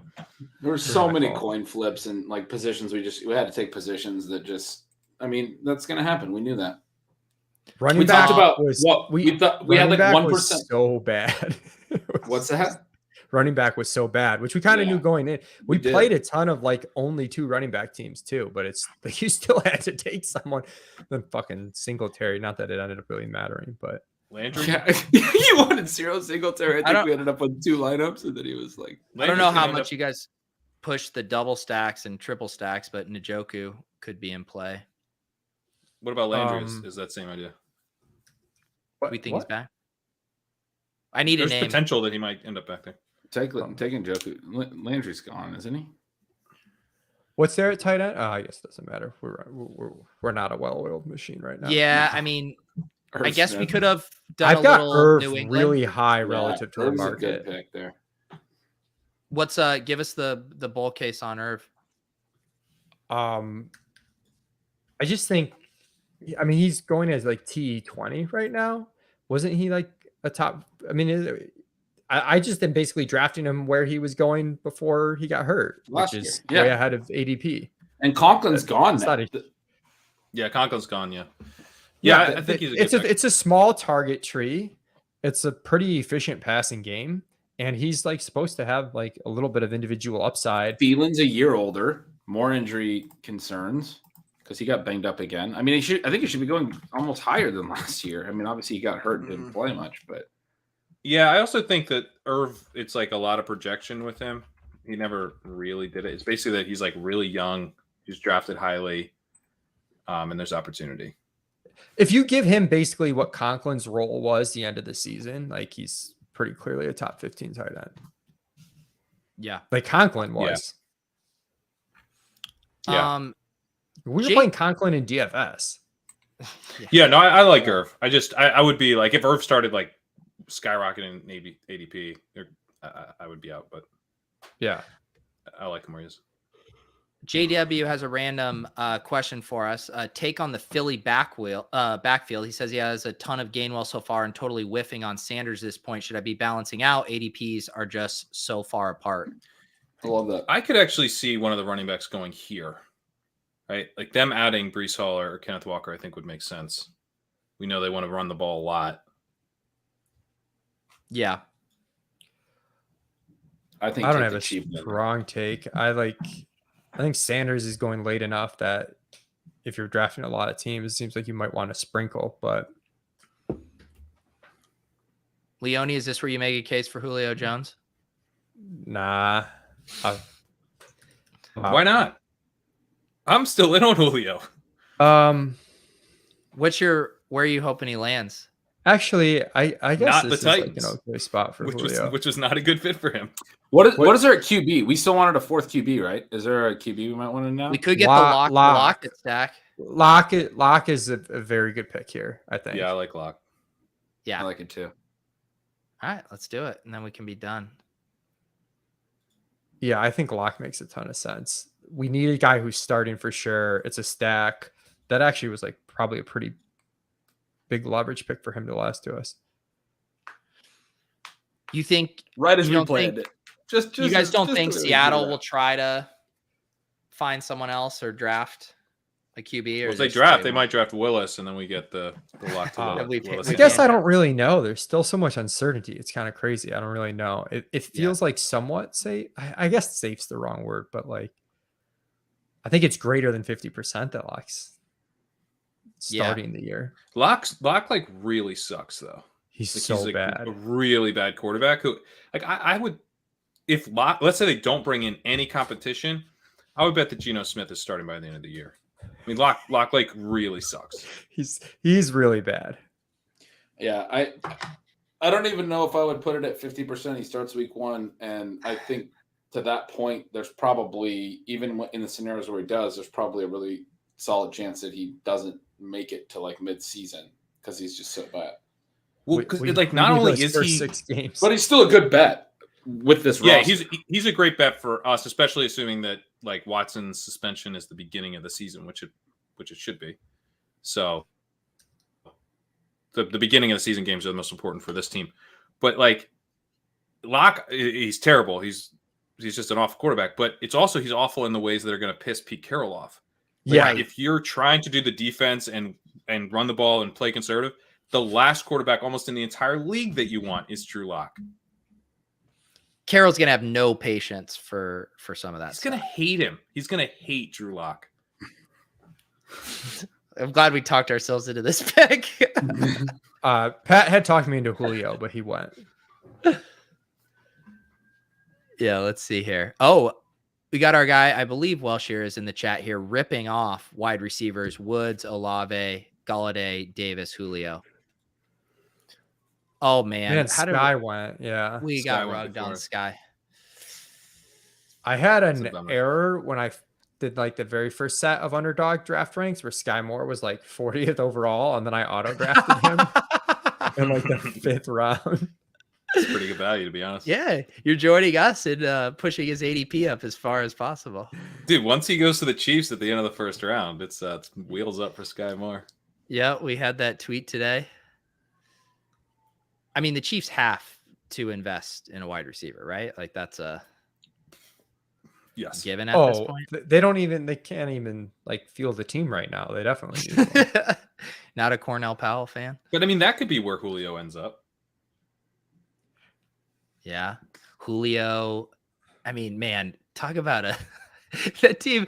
Like, I know it's like could be just so dusty if Kelsey's reaching the age club. You're like Juju, Kelsey, and Julio. I guess it could work. Well, you still have to draft somebody.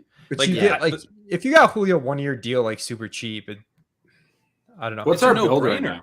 He was Our actually build- pretty good last year. Except Oh, we only he have was hurt all 3 the time. running backs. And It's a 2 classic rookies. 4-3-5-2. Yeah, we need running backs at receivers. Yes. If we wanted to take like a McKissick here, Did I just see Rojo? Yo, what do you Rojo's on guys? the What's your RB guys' list. take on Donovan Peoples-Jones? I mean, how Yeah, many I think Cleveland players can we take? I think he's going to end up being a rotational guy once they bring in Fuller or whatever. I was kind of I need- into him. I need a Oh, name, guys. There's talk of Rojo. OBJ coming back. He's lower, but Rojo. All right, you want him. Wait. Why are we taking Ronald Jones? I don't know, because I asked for names and Gretch Oh. is the only Ben one pounded who the get it. table. I love it. Ronald Jones will get big hole. Jones gets by. Ronald Jones may go all the way. Being chased from behind. Does Jones have enough? Still on his feet. Ronald Jones, 98-yard touchdown.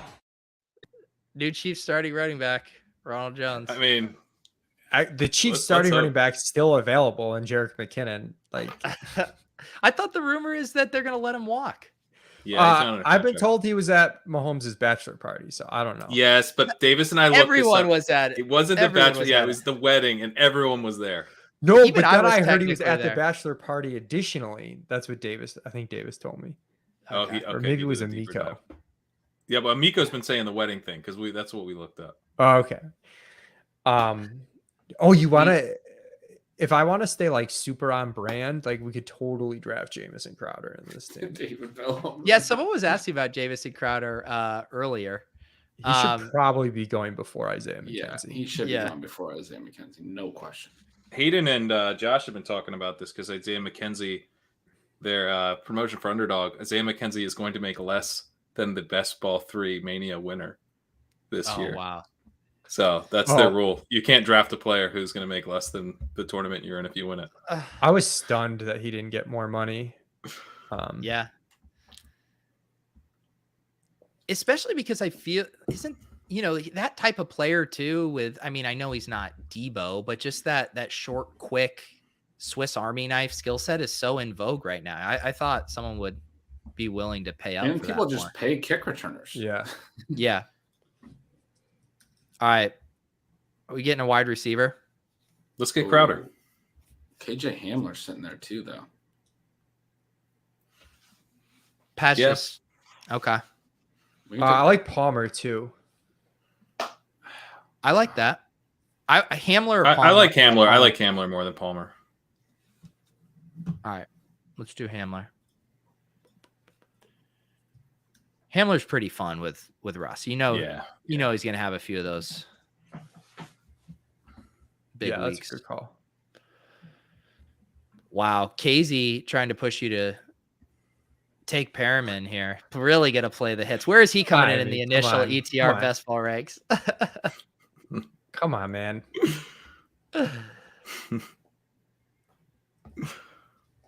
Let's see. Chris ended up getting his third QB there. Kenny Pickett in the 13th. We'll see if he loads up on a few more flyers.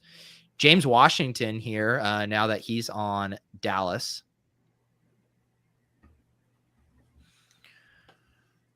I'm not really in on that. Are you guys in on that? I mean, why can't he do what Cedric Wilson did? Well, he plays on the outside, so I don't think he'll be able to earn targets like Wilson did. Was Wilson primarily played inside? He played exclusively in the remember slot. that whole fucking bullshit where CeeDee Lamb couldn't get a target because Cedric Wilson got 11 from the slot in the wild card game. I thought that was an anomaly for where he was lining up, but I guess not. No, he had like I want to say like an 80% slot route. Let me pull it up. So then what do we think then CD kicks into the slot way more? I'm hoping 90%. 90% slot rate, yeah. For like Gallup and Washington outside. These feel like longer drafts. I mean, they are. I mean, we're all conditioned to the 18. Yeah. We've also timed out every single round, so we're not doing our best to speed the drafts. Yeah. Well, we also have a guy picking in front of us that's timing out every pick. Every draft. This guy looks like he might be timing out now. Fritz. Everybody gets the draft dopamine rush through about 13 rounds, and then it's like, you know what? It's March. Man, Chris Carson, that's a little like I'm on Penny over Carson for sure, but oh yeah, the way they're talking, it sounds like it's not as clear as it should be. Granted, it's just all talk, and it is March, but all right, we are on the. So we still have Odell, DPJ, and Palmer. I'm down to get Palmer. You liked him before, right, Leone? I like Palmer. I think it's just not. like pretty good contingent value. Plus, like you might just walk into some big plays, and yeah, I don't know. So, all right, we are through 17 rounds. So 3 more picks. We have 4 QBs: Burrow, Deshaun Watson, Malik Willis, and Drew Lock. 4 running backs: Joe Mixon, Breece Hall, Kenneth Walker, Ronald Jones. 7 wide receivers: T. Higgins, Amari Cooper, Tyler Lockett, William Fuller, Jacoby Myers, KJ Hamler, Joshua Palmer, and 2 tight ends: Hawkinson and Njoku. Our team kind of sucks, guys. So is it 1 running back, 1 wide receiver to finish, or just 2 wide receivers? Well, we have 3 picks. Oh, we have 3 picks. Yeah, I like a couple of the running backs on the board. So 2 wide receivers and a running back. That's what I would think. Yeah. Yeah. Do you say, Pat, you have some running backs that you like? Yeah. Yeah. I mean, I like. Well, they've really just won now, but I like Dearness Johnson. More Cleveland, and he's like really good. And I know Hunt. I guess they're probably at a point where they're probably not cutting Hunt, but I don't know if they need to, figure out some wide receiver contract. Hunt is totally cuttable. Can you go to the running back board? Yeah. Keyshawn Vaughn, Chuba, Dearness. It's not pretty. Is Trey Sermon totally dead? No. I think Sony. They just re-signed Jeff Wilson, which is an ideal. Sermon. But isn't that somewhat ideal compared to because right now it's Mitchell, Wilson, and Sermon, right? Right. Yeah, you're right. That means it's better than them drafting someone. About the best they could have hoped for. Oh crap! I mean, we're talking about like he's starting at like a very bad spot. Yeah, I'm good with Sermon. I'm fine with Dearness too. What's up with wide receiver? If we're not real confident in running back, what's up with wide receiver right now? Let's see I don't know. here. Odell, Marv, Devontae Parker, all the vets. Callaway, Pringle in Chicago. I mean, Shepard, Zay. I don't want to be the Marv guy is like say Odell. I mean, Marvin Jones is like not that bad at this point, right? Like, Odell one. Yeah. The new coaching staff has me worried. Sterling Shepard tore his Achilles, which scares me. What about Parker? Parker's not going to be in Miami. He'll be somewhere else. Yeah, he's probably getting cut. I mean, I would take Marv. I just think it's like a good value pick, but I know it's like super boring. Marv or Parker? You guys can, Ben, you can break the tie. I don't care. I'll get Leone made a case for Marv. I wouldn't draft either of these guys here. Who would you have taken, Gretch? That was the time to speak up. No, it's fine. Marv's a fine pick. Who would you have taken? I saw a couple. Quez Watkins was way at the bottom, but it wouldn't have been Quez. It wouldn't have been Quez. You'd have to click back on receivers. I can't think of who I was thinking of. It's pretty gross. Yeah, it's not good. What about Paris Campbell? Oh, Antonio Brown I thought was kind of interesting. He keeps saying he's going to come back, and he actually has like some real upside. But he might not be able to play again. I don't know. Maybe no one will buy in. He's still like dominated targets per out run, but he was the guy I was looking at. Some of that was Brady, but I kind of think I think Marv was actually okay there. I mean, these guys. I think someone's going to take a shot on Antonio Brown. I mean, he was still good enough, even though he's a. I think Marv's okay there. Yeah. The way that people want receivers right now, I don't know. What do you guys think? Do you think Brown has a shot to play, or do you think quitting on his team in the middle of a game was the last straw? I think Brown. I mean, I thought Brady was done though, so I don't know, but I think Brown's done. I think Brown I'm so bad with the reads on these too. I just would write off. I have no idea because Brown buried Brady. He went on TV and was like, "This guy wouldn't throw to me." It's like all he did was throw to you, bro. Like, I don't know. I don't think that's going to sit well with like. You're going to have to put your neck out for Brown, and who wants to do that? I guess it only takes one. I mean, we have these teams do. I mean, wide receivers super do crazy things if they think it'll help them win. Yeah. Well, like that's kind of why. I mean, he's not nearly as good, obviously, Devontae Parker, but like I've been interested in like the wide receivers who I just don't think have a chance of sitting out the year, like who are just like not gonna they're not gonna be free agents for all of 2022. No, we're at a point where he makes a lot of sense where like if he was attached to basically any team, he would be going earlier than he's going. Right. And he'll be somewhere. Like Devontae Parker is a solid, like he's better than Emmanuel Sanders was last year. You know what I mean? I mean, I know kind of part of that was the Bills thing, but it's like he'll be starting for somebody. Yeah, no, I'm cool with that if he makes it back. I feel like you probably made too good of a case too early, though. Someone's going to take him. Yeah, that's what happens. Well, I didn't. I made it too late because we could have taken him last round. Well, you made it at the worst possible time. You could have waited. Too early and too late. Does anyone have any takes on Foreman versus Chuba as the there goes Devontae Parker. Yeah. You're welcome. You're welcome. As the preferred handcuff for McCaffrey? I think Foreman. Yeah. Chuba sucked last year. I don't know. I've just kind of been staying away. I like rolling the dice on Sermon a little bit. Yeah. Yeah, I like Sermon. Yeah, I like Sermon. But the nice thing about Foreman is that, or Hubbard, is that there is a chance that McCaffrey gets traded. I mean, we can't rule out trades anymore, guys. This is the new NFL. Tomorrow afternoon, I'm going to get notifications. Pat's on his spaces. James White? What do you guys think about James White? Sermon? I'm fine with Sermon. I like Sermon. Okay. We might still be able to get James White.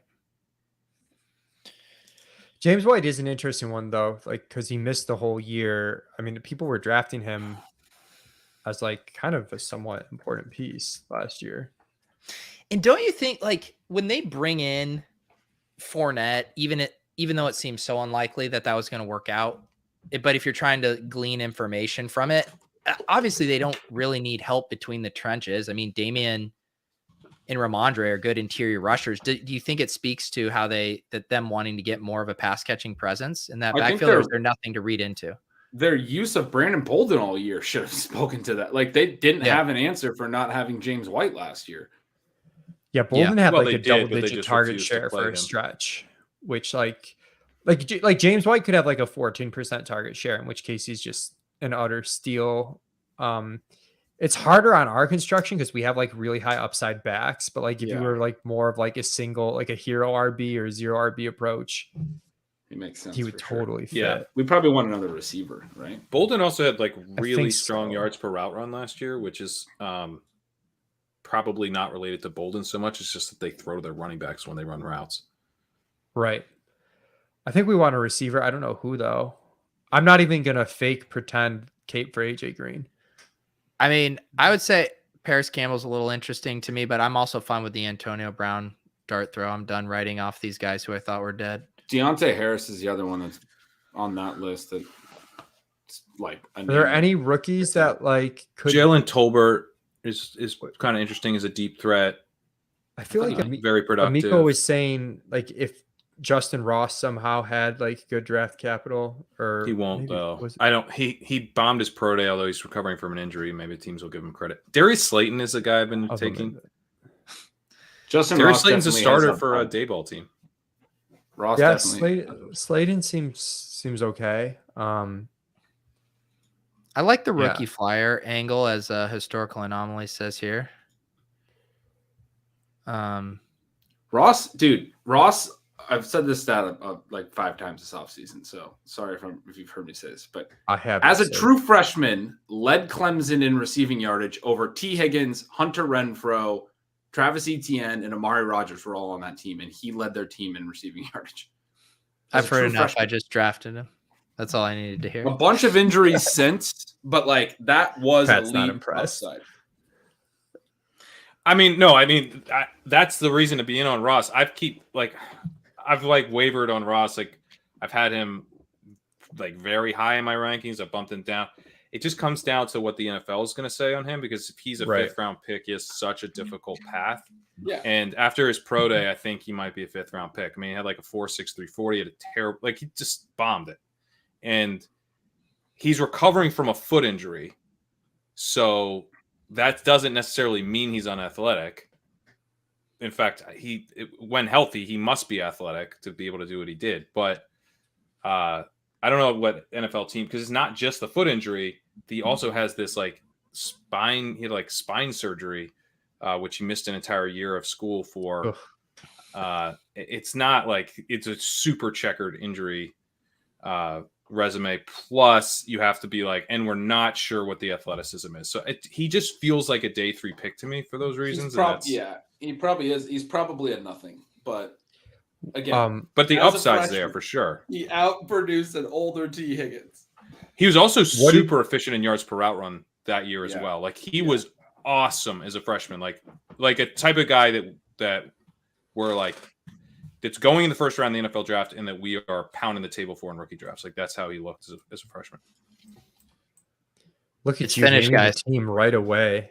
It's my new resolution for any of our live stream drafts to name these. So this is what we're doing here. So final roster here. Lots of miscommunication, lots of near timeouts. It's the first draft of the year. Joe Burrow, Deshaun Watson, Malik Willis, Drew Lock at quarterback, Joe Mixon, Breece Hall, Kenneth Walker, Ronald Jones, Trey Sermon at running back, Higgins, Amari, Lockett, Fuller, Myers, Hamler, Palmer, Marvin Jones, Justin Ross at wide receiver, Hawkinson, and Njoku at tight end. Structurally, not too bad. Any other takeaways here? Jay-Z wants to know if any of those were alpha plays, Leone. We're saving the alpha plays for when it counts. We gotta ease into draft season, guys. That's a very polite no. Breece Hall, Kenneth Walker. What's a short way of saying no? We did not draft any alpha plays. Yeah. Drew Lock. I'll get the Breece Hall, Kenneth Walker, our rookie running backs. Those are alpha plays. Yeah, those are stocks that are going to rise there. But yes, we very much apologize for not being razor sharp, after the craziest free agency and trade period of our entire lifetimes in our first live draft of the year. I do apologize. Leone, we appreciate you hopping in the saddle with us. Looking forward to lots of drafts this summer. Dude, it was great. I know. I'm pumped too. I'm looking forward to running back NFC. Crush that again this year. That was so much fun. I know we got a long. Is that a CH jersey you're rocking? It's a Jamal Charles jersey. Nice. Never a bad time to wear a Jamal Charles jersey. The best running back of all time. Oh, he was so good. How many jerseys do you have again, Leone? Like football jerseys or any sport? Football, yeah. Probably like 20. Wow. But like half of them are like Terrence McGee, third cornerback for the Bills 10 years ago. Like, it was just probably one of those things where just in your life, then everyone for the holidays, like someone will get you a Bills jersey each year kind of thing. Yeah, for a while. And then like I was really into collecting jerseys, and then I started buying jerseys again, like somewhat recently. And I need to like, what are your most recent refrain. jersey purchases? Randy Moss Vikings jersey. I like to buy, I buy the classic ones when I do. That's tight. I've been wanting like a Jerry Rice jersey too, but I'm trying to like be responsible because that's not like the best choice of funds. That's good collectible investing. You know, Randy Moss's legacy, that jersey is going to age well. You know, it's not like you. It's a good look too. Chenault jersey on the Jags year one. You know, I was a Viking fan growing up and had the Randy Moss Vikings jersey, and then when he left the Vikings, I think I just got rid of it. I was like, I don't want this anymore, and I always wish I had that. I still have my old Chris Carter jersey, but I don't have my Randy Moss jersey. Nice. Yeah. Gotta buy it back. Leone, a straight you cash said people can check out a joint with you and Karain dropping soon. Yeah, the podcast is up. It's also going to be up on YouTube, but we went through all the relevant year 2 wide receivers, like looking at their rookie seasons, you know, how to tie that in with how they came in as prospects and basically how we should treat them in redraft and dynasty. Pat's super knowledgeable on that stuff, so it was great to have him on the podcast. I definitely learned a lot. Nice. Gretch, are we going to get some more breaking news podcasts with you and Sean? Was that one of Sean's first ever live podcasts on the road of his feed? I don't know if I've ever seen one before. It was the first for Stealing Bananas, and I think so. Yeah. I mean, nice. May have been. I know he's done some live spots with us and stuff on Ship Chasing, but yeah, on the road of his feed, probably. But yeah, nice. we'll keep pounding those pods out. And if you're for some reason not subscribed to the Gretch Substack, you got to do it, if only to watch him grit his teeth and write about Leonard Fournette being an okay pick this year. Appreciate you guys hanging out. We have plenty. Well, go ahead. Let me just mention tomorrow we're doing on a Good Football Show at 4. Got Danny Kelly, Kevin Cole, nice, and Rich Rebar coming on to talk the rookie quarterbacks. There you go. That'll be a good one. Sounds like a good lineup. All right, guys. Feel free to join us in the Discord. You can become a YouTube member. That unlocks that channel, and we can continue the conversation about how much you hated our draft tonight. We appreciate you. For Leone, our guest of honor, the alpha play himself, we got Gretch, Pat. I'm Pete. We'll see you guys next Wednesday. Peace.